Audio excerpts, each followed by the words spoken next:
Hello guys, welcome back to my channel বাংলায় business. তো আজকের ভিডিওটা রিকোয়েস্টেড ভিডিও। যারা কমার্স স্টুডেন্টস তারা রিকোয়েস্ট করেছে যে কমার্স পড়াশোনা করার পর লাইক 10+2 তে যারা কমার্স নিয়ে পড়াশোনা করছো তাদের সামনে কি কি ক্যারিয়ার অপরচুনিটিস থাকবে। তো আজকের ভিডিওটাতে আমি সেটাই ডিসকাস করব স্টেপ বাই স্টেপ যে তোমাদের কাছে কি কি অপশনস থাকছে আর কোনটা করলে তোমরা কি ধরনের চাকরি এক্সপেক্ট করতে পারো। সো 10+2 তে কমার্স কমপ্লিট করার পর ফার্স্ট যে অপশনস গুলো তোমাদের সামনে থাকছে that is to become a CA. Either তুমি সিএ কোর্স করে সিএ হতে পারো, সিএফএ হতে পারো, সিএফএ কোর্স হয় সেটা করে, অ্যান্ড সিএস কোম্পানি সেক্রেটারি। তো এই তিনটে অপশন তোমার কাছে থাকছে। এই তিনটের জন্যই যেটা করতে হয় তোমাদের একটা ফাউন্ডেশন এক্সাম হয়, CA foundation exam, CS foundation exam, CF এর লেভেল 1 এক্সাম। সেই এক্সাম গুলোর জন্য তোমাকে প্রিপেয়ার করতে হবে কোন একটা কোচিং সেন্টার। এখানে প্রচুর কোর্সেস থাকে যারা CA foundation course, CS foundation course এগুলোর জন্য প্রিপেয়ার করে। এরকম একটা কোর্সে তোমাকে এনরোল করতে হবে। এটা তুমি ক্লাস 12 এর সাথেও এনরোল করে নিতে পারো, 12 এর সাথে পড়াশোনাটা চালিয়ে যেতে পারো যাতে জাস্ট 12টা শেষ হওয়ার পরে এক্সামটাতে তুমি অ্যাপিয়ার করতে পারো। সো ফার্স্ট তোমাকে এই ফাউন্ডেশন এক্সামটাতে অ্যাপিয়ার করে সেই কোর্সটাতে এনরোল করতে হবে। সো সিএ, সিএস, সিএফএ এই যে ক্যারিয়ার গুলো আছে this are one of the highest, মানে টোটাল আমাদের কান্ট্রিতে যে হাইয়েস্ট পেইং জবস এর মধ্যে এগুলো কিন্তু 1 নম্বর। সো যত কোম্পানিতে দেখবে যারা হায়ার লেভেলের ফিনান্সিয়াল অফিসার্স থাকে তারা নয় সিএ হয়, CS, every company needs CFA. এগুলো প্রচন্ড ভাবে ডিমান্ড আছে এই স্কিল সেট গুলোর, and this are one of the highest paying. এটা তোমরাও জানো, আমাকে নতুন করে কিছু বলে দেওয়া নেই। So if you are a commerce student then তোমার সবার আগে এম হবে to try for this careers, কারণ এখানে পেমেন্ট বলো, এখানে অপরচুনিটিস বলো সবচেয়ে বেশি কিন্তু থাকছে। নেক্সট যেটা তুমি করতে পারো যে আফটার 10+2 কমার্স তুমি ক্লিয়ার করলে তারপর তুমি যেটা করতে পারো that is BCom. Generally maximum স্টুডেন্টসরা এটা করে থাকে, তারা বিকম নিয়ে পড়াশোনা করে থাকে। সো বিকম অনার্স তুমি অ্যাপ্লাই করতে পারো, তুমি বিকম করতে পারো। এবার বিকম করার সাথে সাথে যেটা ideally you should be doing that is preparation for MBA. MBA এর জন্য তোমাকে প্রিপেয়ার করতে হবে। এমবিএ এর জন্য কি এক্সাম দিতে হয়? ক্যাট। সো ক্যাটের জন্য তোমাকে প্রিপেয়ার করতে হবে। আরো কয়েকটা এক্সাম হয়, যেরকম এক্সএলআরআই যেটা আছে জামশেদপুর, তাদের আলাদা এক্সাম হয়। কয়েকটা এমবিএ কলেজেস আছে যারা তাদের আলাদা এক্সামস নেয়, সিম্বায়োসিস এর আলাদা এক্সাম নেয়। তো এই এক্সাম গুলোর জন্য তুমি প্রিপেয়ার করতে পারো। মোর অর লেস যে সিলেবাসটা it's just like cat. So main thing is that তোমাকে বিকম এর সাথে সাথে ক্যাটের জন্য প্রিপেয়ার করতে হবে যাতে তুমি one of the best colleges এর চান্স পেয়ে যাও ইন এমবিএ। এমবিএ তে আমার নতুন করে কিছু বলার নেই। সেখানে তুমি যদি টিয়ার 1 কলেজ যেগুলো আছে আমাদের, যেরকম ধরো আইআইএমস হয়ে গেল, এক্সএলআরআই হয়ে গেল, সিম্বায়োসিস হয়ে গেল, সেখানে যদি তুমি এমবিএ ইন ফিনান্সের চান্স পেয়ে যাও তো অবভিয়াসলি সেখান থেকেই তোমার ক্যারিয়ার শেপ হয়ে যাবে। তো সেখানে তখন আর আমাকে বলতে দিতে হবে না যে তুমি কি ক্যারিয়ার করবে বা কি করবে, লাইক দ্যাট। সো সেটার জন্য প্রিপেয়ার করতে পারো অ্যান্ড গো ফর ইট। এটা খুব ভালো একটা চান্স যদি তুমি সিএ, সিএস এগুলো না করতে চাও দেন। সো এমবিএ ফিনান্স করার পর যে ধরনের চাকরি তোমরা পাবে, basically investment bankers, banking, all sort of banking jobs. যে কোনো কোম্পানিতে ফিনান্স ডিপার্টমেন্ট থাকে তার যে হায়ার অফিসিয়ালস যারা থাকে আর কি, চিফ ফিনান্স অফিসার, সিএফও, সিএক্সও, এই ধরনের জবসও কিন্তু তোমরা এমবিএ ফিনান্স করে পেয়ে যাবে। And of course government jobs, government অফিসেসেও কিন্তু ফিনান্সিয়াল অফিসার সবার দরকার হয়। সো গভর্নমেন্ট জবসও পাওয়ার এখানে খুব ভালো একটা চান্স আছে যদি তুমি এমবিএ ফিনান্স করে থাকো। অ্যান্ড এমবিএ ফিনান্সের মধ্যে অনেক স্পেশালাইজেশনস আছে যেগুলো খুব স্পেশাল, সেগুলো আরেকটা ভিডিওতে ডিসকাস করব। সেখানে কিন্তু গভর্নমেন্ট জবস পাওয়ার চান্সেসও খুব হাই। নেক্সট আরেকটা জিনিস করতে পারো, ইকোনমিক্স নিয়ে হায়ার স্টাডিজ। নাও ইকোনমিক্স নিয়ে তুমি যদি হায়ার স্টাডিজ করো, লাইক তুমি বিকম কমপ্লিট করলে, বিকম কমপ্লিট করে তারপরে তুমি এমএসসি ইন ইকোনমিক্স বা MA in economics whatever সেটা করতে পারো।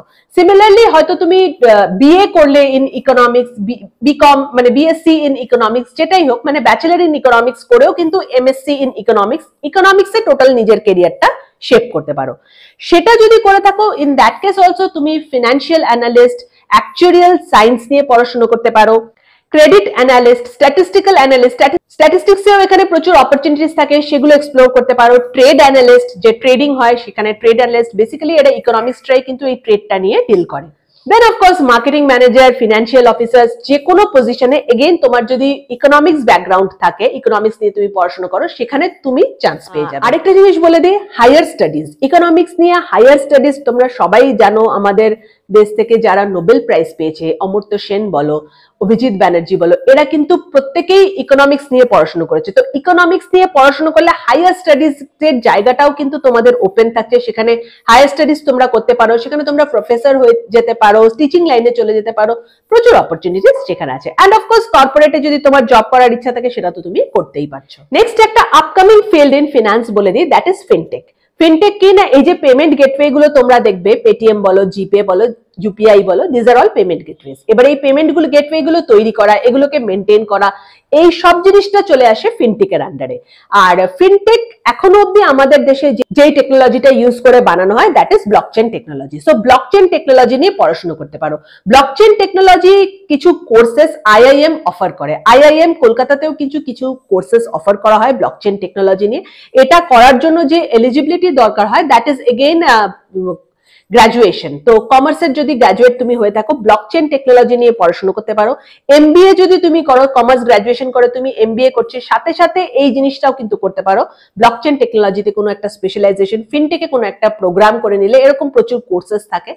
অ্যান্ড মেক শিওর যে যখনই তুমি ফিনটেকের কোনো প্রোগ্রাম করছো, do it from a very রেপুটেড college.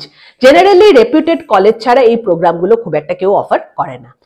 So এখানে একটা এগেইন বিরাট বড় কেরিয়ার অপরচুনিটি থাকছে, আমাকে এটা আলাদা করে বলার কিছু নেই। So if you are a commerce graduate, try to get your hands in blockchain technology, try to get your hands in fintech, তাহলে তোমার সামনে একটা বিশাল বড় সুন্দর ফিউচার থাকবে। অ্যান্ড অফকোর্স হ্যাঁ, একটা জিনিস বলে দিই, ফিনটেকে যদি কেরিয়ার বানাতে চাও, দেন কম্পিউটার সেভি হতে হবে, টেক সেভি হতে হবে। সো কম্পিউটার নলেজ একটু দরকার। অবভিয়াসলি তুমি যখন কমার্স করছো, তো আমি সাজেস্ট করব তার সাথে অনেক সময় 12এই কম্পিউটার সায়েন্স নিয়ে নেওয়া যায়।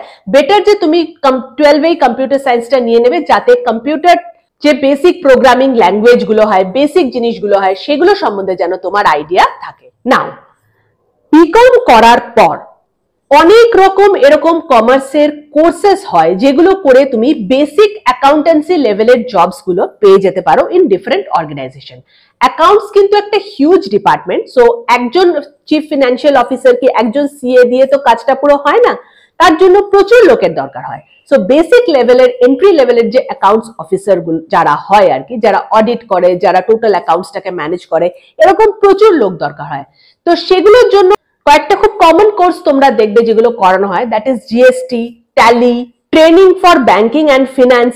এই ধরনের ছোট ছোট কোর্সেস করতে পারো। বাট আমি এগেইন বলে দেবো যে এই জবগুলো কিন্তু খুব একটা হাই পেইং জব না। তুমি যদি কোনো কোম্পানিতে ট্যালি শিখে ঢুকে যাও, খুব এক্সপেক্ট করবে না যে তোমার বিশাল হাই স্যালারি হবে, because these are low paying jobs. But হ্যাঁ, এন্ট্রি লেভেলের জন্য আমি সাজেস্ট করবো ইটস ওকে, তুমি করতেই পারো। বাট হ্যাঁ, পড়াশোনা চালিয়ে যেতে হবে যাতে তুমি সেই হায়ার লেভেলটাতে পৌঁছাতে পারো।